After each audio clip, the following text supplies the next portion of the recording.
Are you looking for an internet talk radio station for your podcast?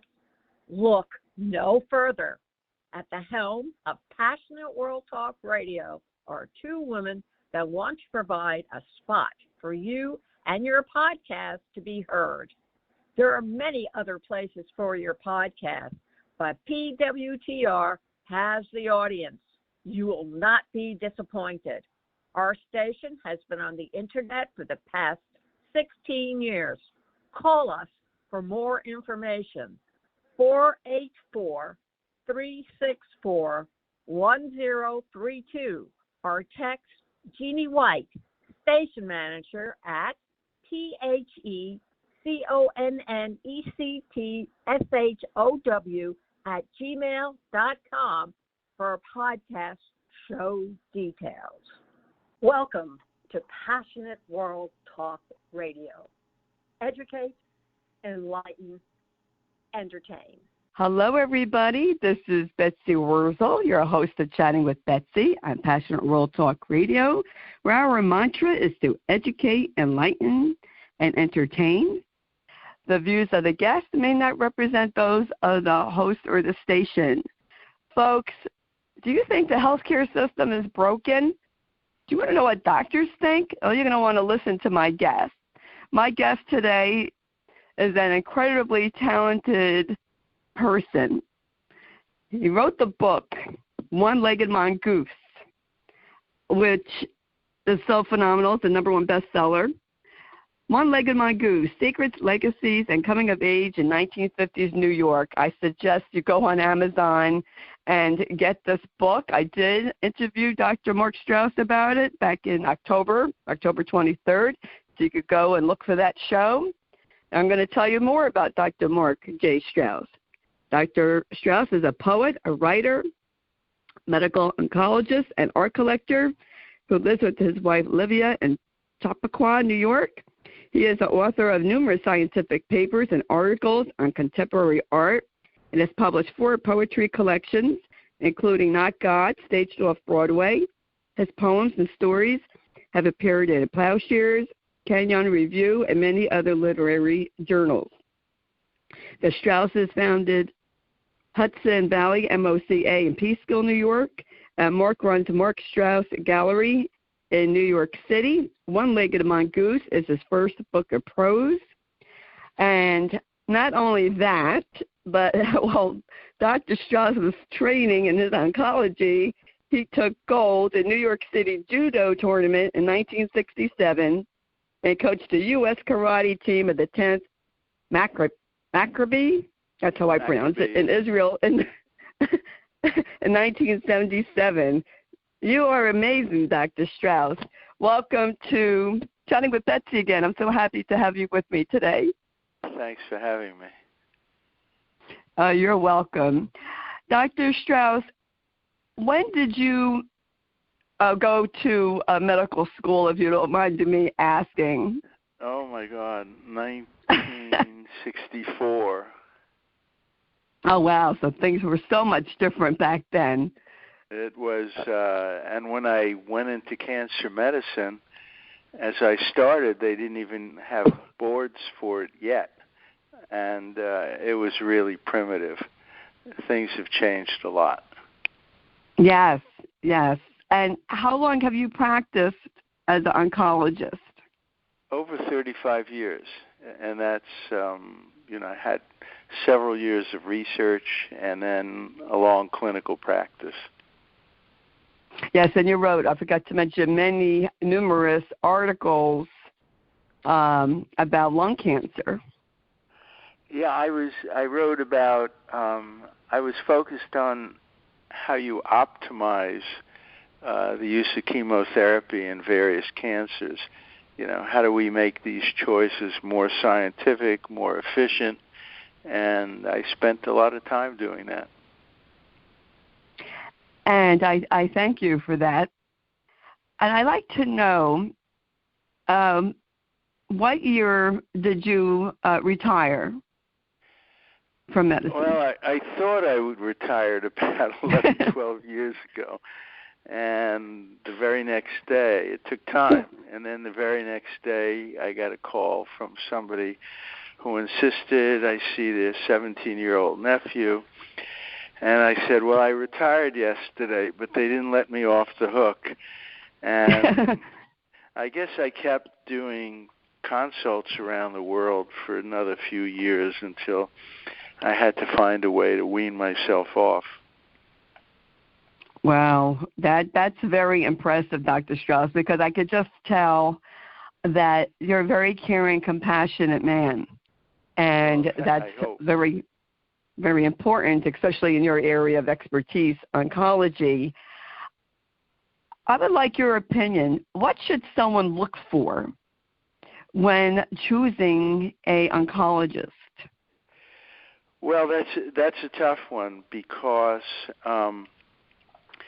it depends. Been diagnosed with cancer. It depends what kind of cancer and really what stage it is. If somebody, as too many women have in this country, have an earlier breast cancer, usually start with a surgeon. And of course, you go to a surgeon where that's all they do. That's really what you want. When I started, many of the surgeons doing breast cancer surgery were doing other things. So you go to a specialist, the same as you'd go to an orthopedic surgeon for your knee. I saw patients who required further treatment. I saw patients whose diseases were more advanced, and we're called medical oncologists. And then there are radiation therapists, of course, who do radiation. I think it's important. I think it's important to meet the oncologist. I think it's important to go in with a whole bunch of questions and make sure you ask the questions and make sure that they care enough to answer all the questions carefully and forthrightly. There are just all too many doctors who don't give the patients the time they need, and there are others who do. I think when you're starting a course of therapy, you have to have somebody you trust and you can communicate with and who will be honest with you. And that's critically important. Yes. My wife was looking to go to some doctor this week, some other problem, and she's reading all these online reviews. And I was I was telling her, those aren't as helpful as you think. You can get 2 or 3 people who are cranky, or you get some people who really like the doctor. You're not going to know really until you go in the door. And then you want to talk to, and then if you have a primary doctor who's going to refer you first to somebody, ask why. And do not hesitate to get a second opinion. Yes. Oh, I'm so glad you said that, Dr. Straus. You have some really good nuggets there. To have your questions ready, go to a doctor that will listen to you, which is very important, and answer the questions, and someone that you trust, and a second opinion. That's very important. Thank you for saying that. I totally agree. Go for a second, go for a third opinion until you have peace about it. Yeah, and then there's a question, because I'm in New York, Sloan Kettering is so well known, and they're massive, and there are a lot of people who just go there, and they ask me, well, what do you think about Sloan Kettering? You're talking about a massive institution, and my answer is, it depends on the problem, it depends on who you see. Like any other institution, it more depends on the doctor than the name of the institution. So you can go there and you can get somebody quite extraordinary, and you might not get somebody extraordinary. That's how the system is. Yes, and speaking of Sloan Kettering, my dad was there back in, I want to say 91 or 92. He had a Whipple procedure, which is primary doctor here in New Jersey said, go to Sloan Kettering. This guy does it all the time. And, thankfully my dad did, because he was like Humpty Dumpty. The doctor tried to put him together. He was falling apart, and he had to do a modified Whipple procedure. Thankfully, he didn't need radiation or chemotherapy, but this surgeon was excellent, and I would call him up, and I couldn't believe he actually answered me. So, when you have a doctor who takes the time to talk to a family member, I was really impressed with that. Very impressed. And there are great people there. I was taking a cousin in with cancer to see the head of one of the departments, the surgeon. And, of course, he knew me. I knew him. And I told our cousin, get your questions ready. I'm telling you, they're going to come in and fly out the door. You better get your questions ready. And he came right in, and he said, you're lucky. I got you booked for next Tuesday, 10 o'clock. You'll call this number in advance. And he's walking out. I said, wait. They have questions. He wasn't interested in answering the questions. So, the variation is enormous. And a Whipple is a big procedure, and you want to have somebody who's really experienced. Yes, that was 10 hours. Yeah, a Whipple is huge. Yeah, it was a 10-hour operation, and the doctor told us, we would try to attach something, and it fell apart. My father was always heavy, overweight his whole life. He said he's full of fat, and he had to attach, I forgot what it was, something to his pancreas. And he told my mother, this doesn't take. He's going to die, but it did take, and he lived quite a long time afterwards. But I believe if he had it here, the local hospital, he wouldn't have made it. Could be. I think you just have to get that person who's done it and knows what to do when they come up against something a little unexpected. Yes, and I have to get into the difference from when you started till when you finally did retire as far as the health care insurance dictating to you how you can treat a patient and with what. That has to be very frustrating as a physician. I really feel sorry for doctors these days. I do. My heart goes out to them. God bless you all. Your hands are tied now with the bureaucrats. I watch it change every year. And I know many doctors are so frustrated they can't wait to leave medicine. And I thought, I don't want that to drive me out. It's a horrible obstacle, but and unnecessary, and probably in some ways worse than any first world country. What we've done with this crazy, complicated insurance system. Eventually, I started with an academic departments that I ran, and eventually large private practice. And I remember towards the last years, we were billing 171 different insurance companies. And each one could make the rules however they wanted. And if you didn't bill it just the way they wanted, or maybe you did, and it's a company that didn't like it anyway, it got kicked back. I mean, we spent so much time and so much effort and so much money getting these things out and sending them in again.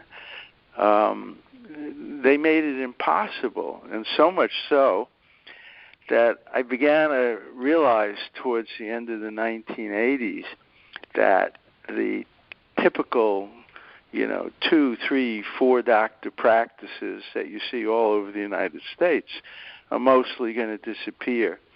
That offices that size will never get the competency to keep up with this complicated billing system. So I began to build a multi-specialty practice almost defensively, like have a big enough billing department that we don't go out of business. And really that's part of the reason why in the last 10 years, the vast majority of doctors who now come out of training are going to join some huge practice. They can't do it on their own anymore.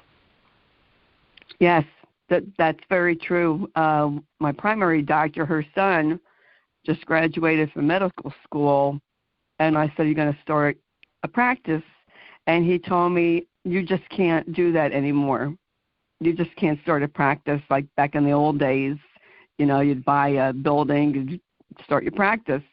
You have to join one of these huge conglomerates." I know here in New Jersey. Yeah, sure. Yeah, in New Jersey, they're buying up major healthcare systems, or going in, or I should say, the doctors are joining these major healthcare systems to survive. Well, yeah, I mean, different states have different rules, which complicate it. New York State, non-doctors can't own doctor practices, but there are ways around that. But as these practices have aggregated into massive practices, that doctor coming in has almost no say. Sometimes the hospitals are buying all the practices, and now you work for the hospital and you admit to the same hospital, and you're under pressure to refer radiology to the same. The doctor has so little say now compared to when I started, and indirectly this was driven by the reimbursement system. How do these companies figure out how to make money, and how do they optimize the money and pay doctors what they have to so they can still make the most money? And it's a terrible system. Yes, it sure is. I interviewed a pediatrician a couple of months ago, and basically, he said the same thing. His overhead is astronomical. You have to charge more, and it's because of the way the insurance companies are run now. And pediatrics is almost the worst, because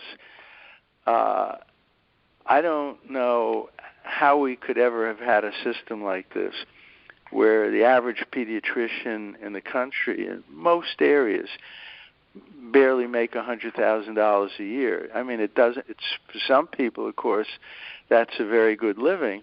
But then you stop and think that some people changing hips all the time can make $3-4 million a year. And honestly, the pediatrician is at least as important to the healthcare system, if not more, than getting hips changed. So the system has benefited doctors the most who do big procedures. And, they're not better and they're not worse. That doctor who can do a hip well or a knee, etc.,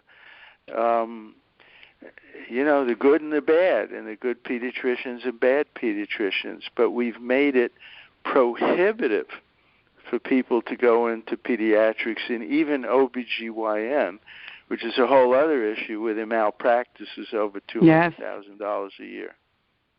Yes. So that's true. Who the heck is going to go into pediatrics? And then I heard a friend's daughter is going in, and I thought, well, God bless her. She's going in because she loves it.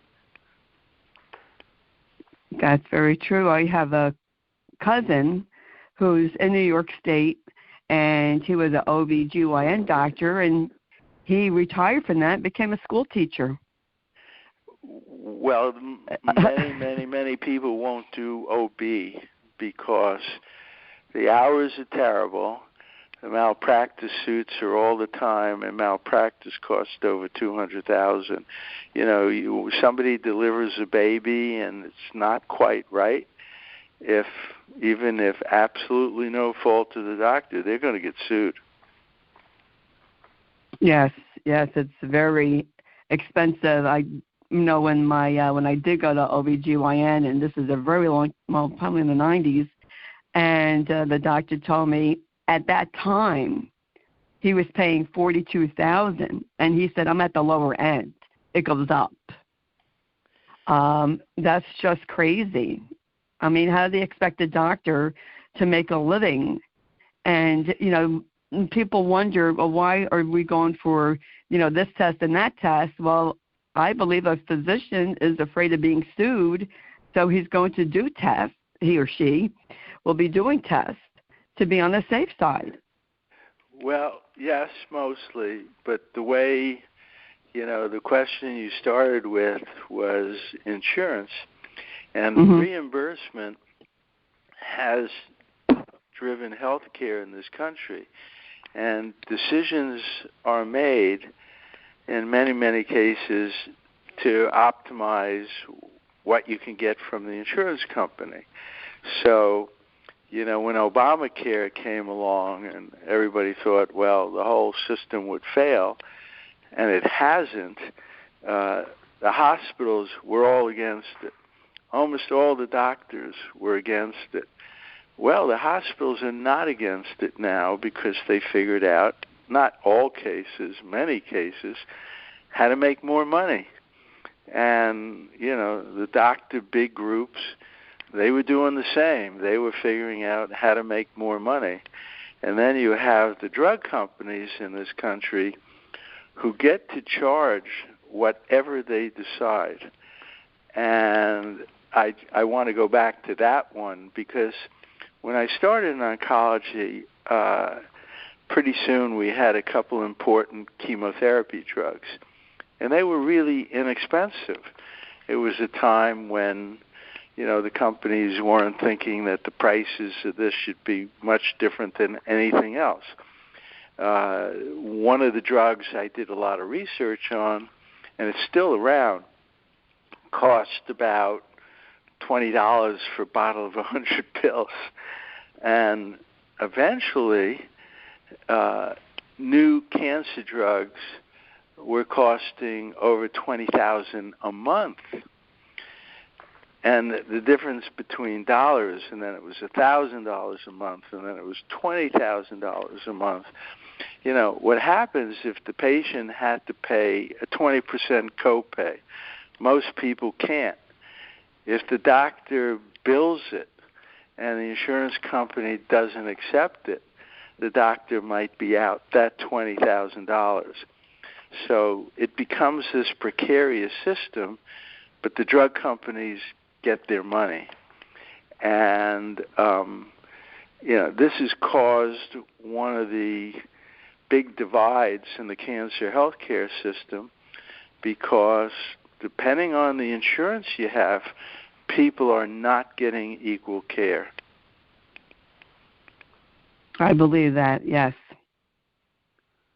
Very true, because if you have a crappy insurance company with different levels of co-pays that you have to pay out, you can't afford it. I mean, if you're a person like me, I wouldn't be able to afford out of pocket. So then I'm screwed because I can't afford the best medicine for my situation if I was in that situation. And the people who are on Medicaid in this country, and I don't know the exact number, maybe 60 million people, it's huge. And, the qualifications for Medicaid are pretty stringent. You have these people are really poor. And one of the things that Medicaid presumably does, which is a plus, is the drugs are free. But go get a cancer doctor to take care of you. And one of the reasons is, we'd have a cancer patient on Medicaid come into our office, and at that time, Medicaid was paying us $7.50 for a visit. And then they didn't pay us 2/3 of the time, and go fight with them.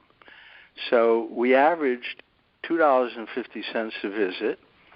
The drugs we can get for free to give the patient, which is all good, but they won't pay us for all the use of the fluids and the equipment and everything and the expenditures.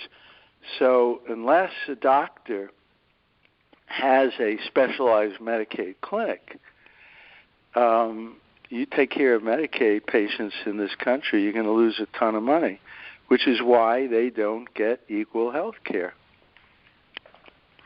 That's true. It's very hard to find a doctor to take Medicaid. My son is on Medicaid and Medicare. A lot of doctors will take Medicare, but they won't take Medicaid. And so, I'm able to help him out. I'm very fortunate. His primary doctor accepts what Medicare will pay, and they don't bill Josh for the rest. So I'm very happy about that. But, it depends. It's unusual. Yes. So, yes. So now you have, call it 60 million people on Medicaid, and there are special approved Medicaid facilities, and, some of them good, some of them not good, but if you wanted to go to the same oncologist all the rest of the people could go to, they're not going to take you. So that is separate health care. And then, of course, you have at least 10 million, at least 20, 30 million people without health insurance. And where are they going? And so, right. The system here is a nightmare. And how about Medicare, Dr. Straus, as far as cancer treatment? Well, Medicare, back a couple of decades ago, became the standard reimbursement. They're the biggest. And Medicare, 45% of cancer patients are on Medicare. So Medicare for oncology really is by far the big player. And Medicare kind of sets the rules and sets the reimbursement. And a lot of the insurance companies will kind of follow the direction they go. And Medicare is way better than some of the other ones, but it's still tough. And what Medicare has gotten good at is figure out how to give the least possible money for different treatments and procedures. So almost every year in the last 20 years I practice, we get something from Medicare, and they would be telling us, here's your new reimbursement, and 9 times out of 10, year after year, they'd pay less. That, too, drove almost all doctors to bigger and bigger groups. We used to average on what we call a intermediate visit for a patient. You spend 30 minutes with a cancer patient. We used to average $51. So you figure that out. You get this big office and all these qualified people, and you're going to get $51. It's impossible. So the way that these practices aggregated into bigger and bigger practices was so that they would have enough doctors to have their own radiology, their own laboratory many times. So you see in all these big practices, they'll have a CAT scan, an MRI, etc., because they're going to make money on the ancillaries. It's just, and it pushes our system to order way too many x-rays. Very interesting. This might be a tough question, Dr. Straus. I want your opinion. what do you think is the answer to better health care? Because obviously the healthcare industry is, or I should say the insurance, is broken. It's affecting doctors. It's affecting hospitals, people. What is your opinion of what could be done? Well, no, it's never really been substantially changed. And, you know, we could argue both sides of Obamacare. I happen to be in favor of insuring the most people. I think in the end it's what's the right thing to do, and it costs less. But what we have in this country, unlike almost any other country, is every constituency is trying to figure out, and I'm not saying this is unexpected, it's going to, the way the system works, it's expected. They will game the system to figure out how to make the most possible money. So you got the drug company, the doctors, the hospitals, you know, everybody trying to figure out this reimbursement system. And the cost in this country is inevitably going to be way higher than any other country. And we can't fix it with just, you know, a Band-Aid. Every administration that I could remember has said, we got to lower the cost of drugs. Well, nobody has. Big surprise. You know, the last 8 administrations, nobody has, Republican, Democrat, and they probably won't. And that's a story I can address as well. I don't think we can fix this unless we're prepared for a comprehensive overhaul. And every constituency is going to be against it at first. I simply don't know if we could do it. You know, we talk about how terrible socialized care is in some countries. Well, it's good and bad.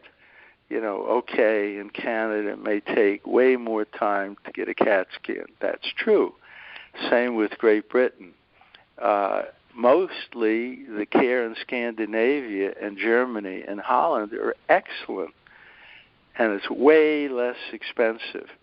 You know, there the system is incentivized to give the patient what they need, and the doctor in the hospital is not going to be compensated so much more, because every single person practically who walked into an ER gets a CAT scan. You know, it's just unbelievable. You know, the number of CAT scans and MRIs done so quickly in every emergency room. So you can't get the hospital doing these CAT scans to give it up unless you change the reimbursement system. And then miraculously, they're going to be fewer. So, you know, our government is tackled in part by saying, okay, you can only do a test for this and that and not that. Well, the reimbursement system has also made it difficult to do some things that you should do and you need to do. An example is, you know, years ago for cancer patients, you know, when we see somebody to begin with advanced cancer, very often they've lost weight, they have no appetite. Now they're going to go on this difficult treatment, and we supported them with nutrition, IV nutrition. They could go home with IV nutrition. Years later, Medicare decided, well, we're not going to reimburse it for hardly anybody. And now it's almost never ordered, because how can you if you're not going to get paid for it? So you see all these important hospitals don't even have an IV nutrition service because they're not getting paid, because Medicare decided. So in order to save money, some really bad things are being done, and we're not going to overhaul it in small steps. And I don't know if we're going to see it. The price the country's paying for mediocre, uneven health care is enormous.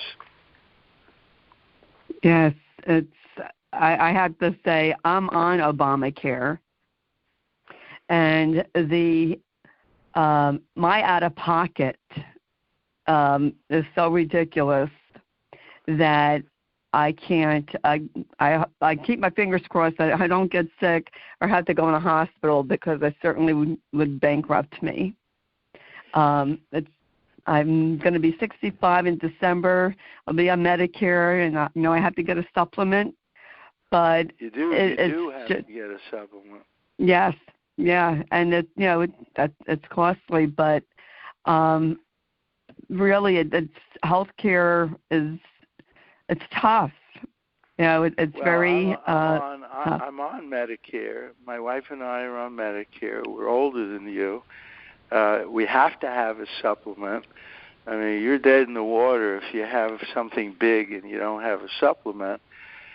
Here I am, having practiced medicine most of my adult life, and my bills for Medicare and the supplement come close to $25,000 a year.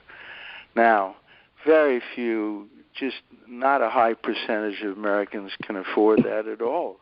That's incredible. That's wrong.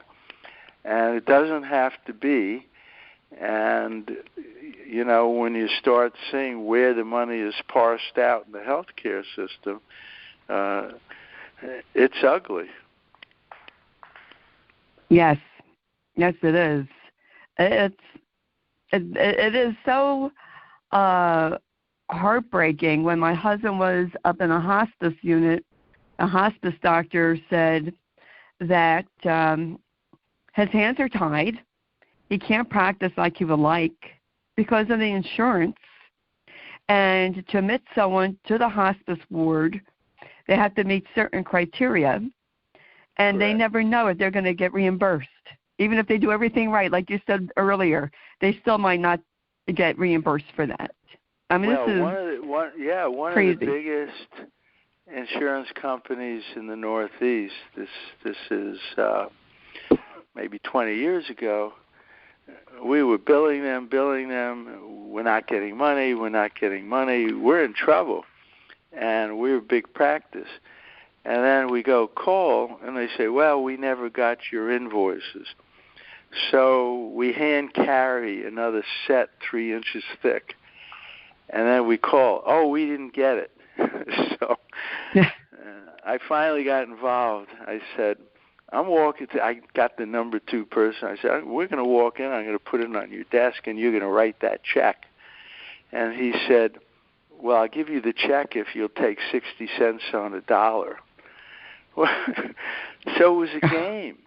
And then one of the biggest insurance companies in the United States, I swear to you, had an algorithm not to pay 18% of all submitted bills. Now, take a Medicare patient, barely getting by, and, this patient is owed $100. They can't be on the phone with clerks 10 different times to fight for $100, and they give up. And it was all figured out in advance by the insurance company. So the kind of things I've seen, and it's not that everybody's bad and that the majority do this, but it becomes impossible. I was asked by 2 very prominent oncologists in New York to see if I could go in and help them figure out their practice. They were losing money. Not only weren't they making money, they were losing money. And I went in there, and it mostly related to chemotherapy. The drugs are so expensive, and this cockamamie system we have, the oncologist is required to buy the drug. And then, Medicare and most of the other insurance, you submit the bill, we'll pay the doctor an agreed amount back for the drug. Well, if they don't pay you that $20,000 for whatever, you're in big trouble. So I went in there and realized that, they just have to do it one level better, and they don't have the staff that really knows how to do it well. And the insurance companies know this. And, you don't dot your I and cross your T, you won't get paid. And even if you do, sometimes you won't get paid. And one of the things that it's created, it pushes doctors to give the drugs that they feel they're safely going to get paid for. I mean, how bad is that? Yeah, that is really, it's just the whole system. It's just crazy. It's really, there's got to be a better way. I myself don't have the answers, but you could just see the change over the years of, when myself going to the doctor and how much it cost. This is really crazy. My gastro doctor didn't believe me. My insurance will pay 100% a colonoscopy screening. But if I get a biopsy taken, Dr. Straus, they consider it surgery, and I have to pay 20%. And he didn't believe me. And I said, that's what they told me. I asked him.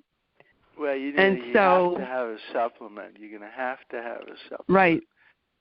And you're going to have somebody up front who's going to accept the insurance. One of the big issues I want to mention, which everybody should know about, is this whole issue in the United States of out-of-network care. So once you have your insurance, Medicare, or one of hundreds of others, your doctor may be participating or not. And the law is if a doctor opts to accept Medicare, he cannot deny any patient who comes in with Medicare. He can't have two tiers.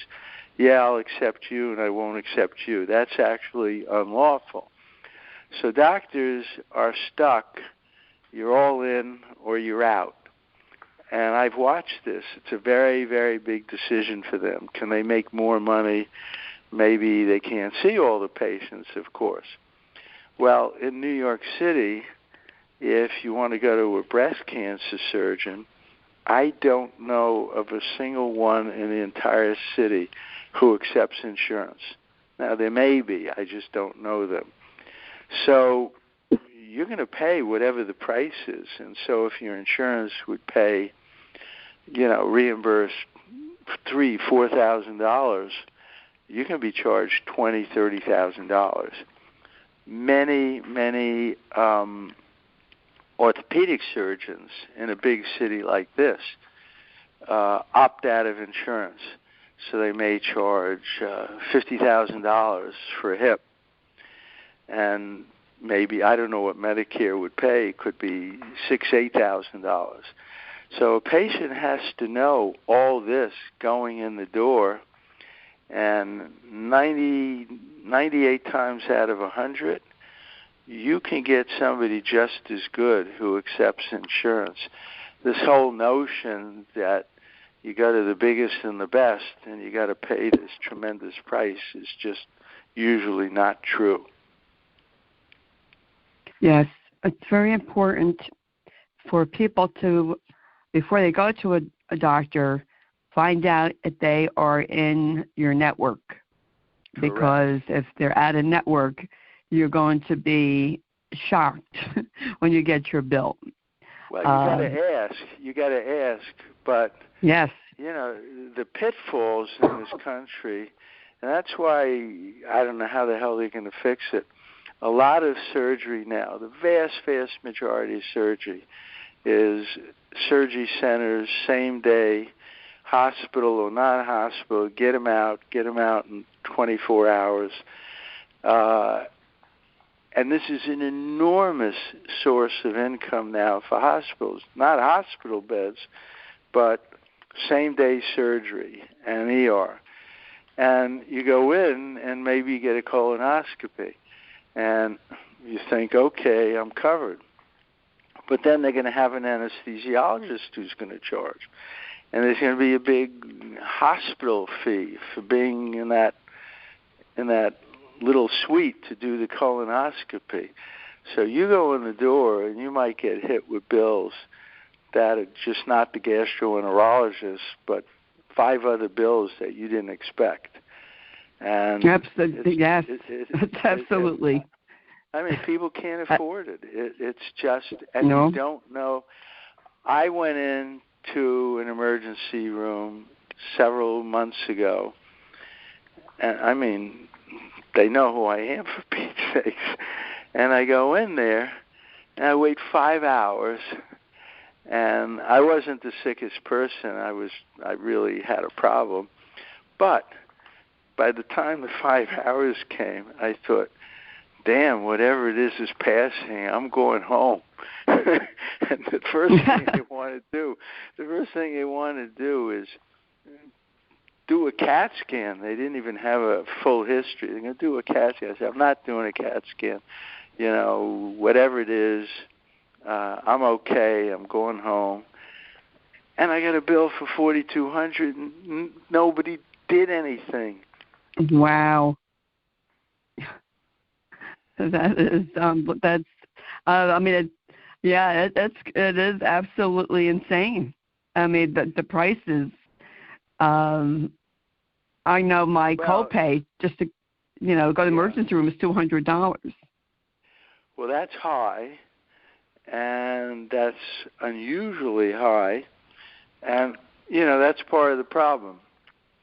If I have a young employee, I tell them,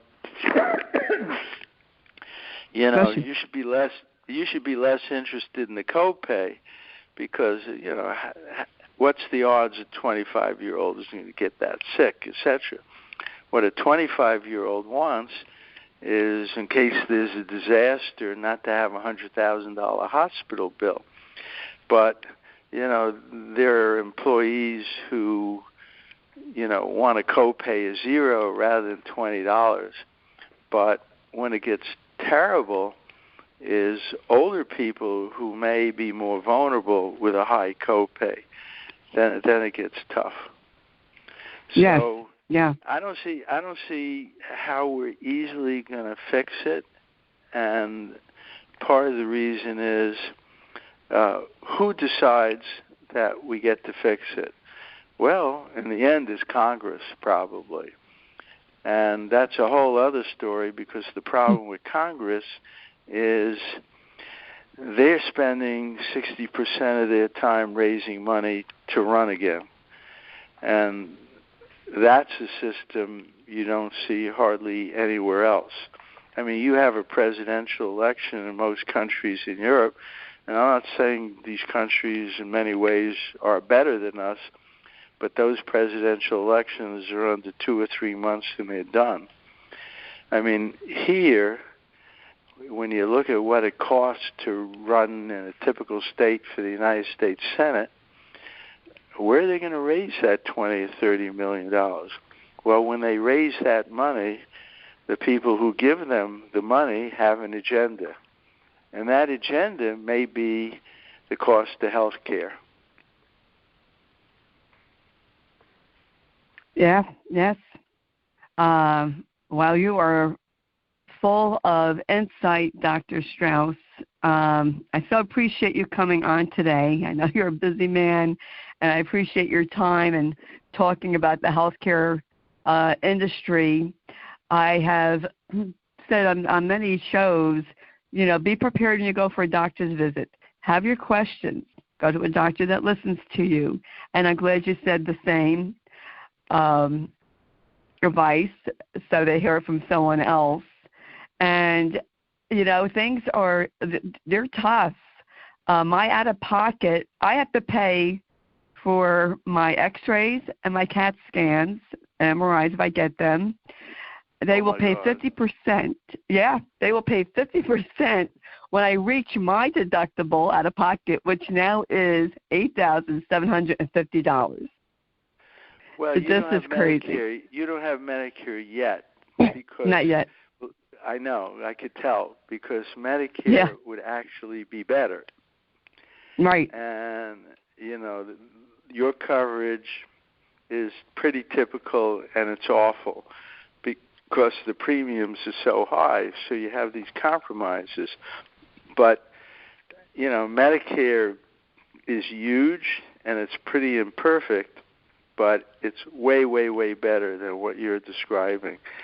And it's so big that whatever your medical need, there are good doctors participating in Medicare.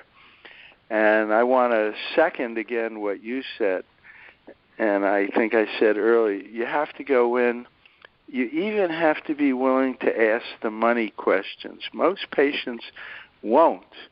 Most patients will never ask, can you tell me start to finish what this is going to cost me? I mean, they just don't ask, and the surprise, and then sometimes you say, well, is there any way to mitigate some of that? I don't know if I can afford it. And very few patients will say that because maybe it's embarrassing, but they have to. And for better or worse, the doctor and the hospital are in business, and they have to give you these answers. You have to know. You can't be surprised you're going to get hit with a $2,500 anesthesiology bill that you didn't know. And in this country, correct. If you have credit and you don't pay, you can get your credit ruined. Yes, definitely. I know I ask. I definitely ask what the cost of things are. I ask when I went for an MRI.